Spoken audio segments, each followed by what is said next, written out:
In this short video, we will review the steps necessary in order to ensure that you have updated your firmware to the correct version.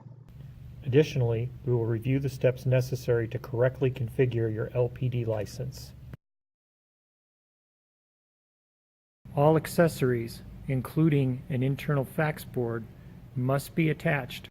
Also, prior to initial startup, you will need to have a standard network cable attached to this port in the back of the copier, with the other end going into a live network connection.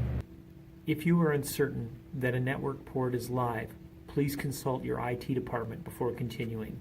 Included in the main engine box of each A3 model, there are 3 nameplates. The last 2 digits of the nameplates indicate the speed of the copier.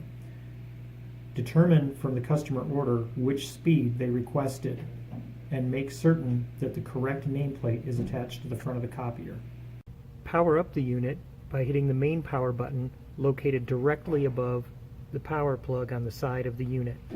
To complete the power up process, press the button on the front of the copier directly below the main screen. Initially, the copier will require about 2 minutes to complete its startup procedure. When power up is complete, the screen should show the first screen of the initial setup questions. If you need to change the time zone, that setting appears on the 4th initial setup screen. Note that if you do make changes here, you should change the time zone setting first before attempting to adjust the time. On the next setup screen, this is how the settings should appear. From the main screen, swipe right once. Choose the Reports option on the second page. Make sure you've loaded paper in at least one tray before attempting this step. From the Report screen, choose Configuration Status Pages. Next, select Configuration Page, and then hit Print. In the upper left-hand corner of the configuration page, locate the firmware date code. All software can be installed via Thumbdrive. To update the firmware, first swipe to the 3rd screen from the main screen. From the 3rd screen, select Support Tools. From Support Tools, select Maintenance.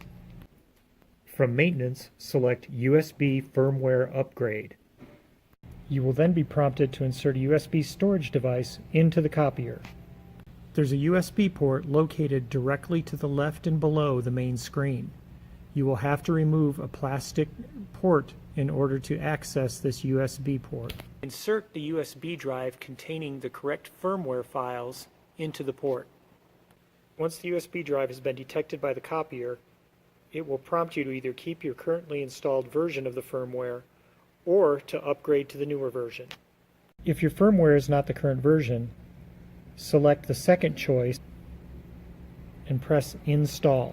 You will then see a prompt on the screen that will instruct you to either cancel the installation or upgrade to the new version of the firmware. The upgrade process will now begin. This will take 30 minutes, and the copier will start 2 times during this process. When the firmware upgrade is complete, remove the thumb drive and replace the plastic cover on the USB port. The last part of the process, print out a new set of configuration pages. These configuration pages will be used to determine whether or not the firmware upgrade now reflects the current firmware revision, and will also be used to determine whether or not the LPD was configured during the initial steps. The speed of the copier should now reflect the customer order.